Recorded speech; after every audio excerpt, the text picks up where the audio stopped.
महानगरपालिका निवडणुकांसाठी आता राजकीय पक्षांची लगबग सुरू झाली आहे। भाजप शिवसेनेची महत्त्वाची बैठक आहे। बैठकीत दोन्ही पक्षांमधील विद्यमान आकडेवारीच्या संदर्भात चर्चा देखील झालेली आहे। या बैठकीचा आढावा घेतलाय लोकशाही मराठीचे प्रतिनिधी सचिन बडे यांनी। छत्रपती संभाजीनगर महापालिका निवडणुकीच्या पार्श्वभूमीवर भाजप आणि एकनाथ शिंदे यांची शिवसेना युती संदर्भात एक महत्त्वाची बैठक होत आहे। आपण या ठिकाणी जर पाहत असाल तर हे नेते या ठिकाणी आलेले आहेत, आमदार आलेले आहेत आणि त्यासोबतच भाजपचे काही नेते देखील आलेले आहेत।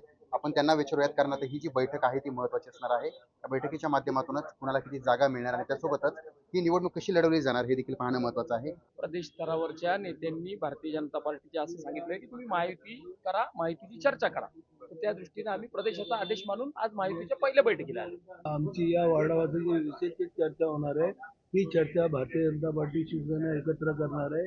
आम्हालाही माननीय आमचे मंत्री श्री एकनाथ शिंदे साहेब यांनी सांगितले महायुती होणार आहे आणि त्याच्यामुळं आम्ही एकत्र या ठिकाणी बसलो। त्याच्या चर्चा झाल्यानंतर तो आम्ही सर्व दोघंही मिळून आपल्याला प्रश्नाचं उत्तर त्या ठिकाणी देऊ। जागांच्या वाटपामध्ये 2-4 जागा इकडे तिकडे होतील, पण आमच्या जागांच्या गडबडीमध्ये तिसऱ्याचा फायदा होणं हे महायुतीला परवडणार नाही, शहराच्या विकासाला परवडणार नाही।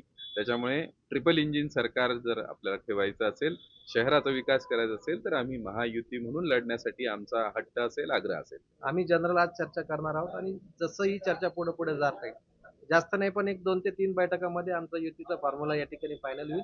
आम्ही तयार करून जे आमचे वरिष्ठ असतील, भारतीय जनता पार्टीचे वरिष्ठ असतील, त्यांच्याकडे ते पाठवून त्याला मान्यता घेऊन लवकरच तुमच्या समोर आम्ही एकत्रितपणे येऊ। या बैठकानंतरच जर तोडगा निघाला नाही तर लवकरच बैठका देखील आणखी वाढल्या जाऊ शकतात। सचिन बडे, लोकशाही मराठी, छत्रपती संभाजीनगर।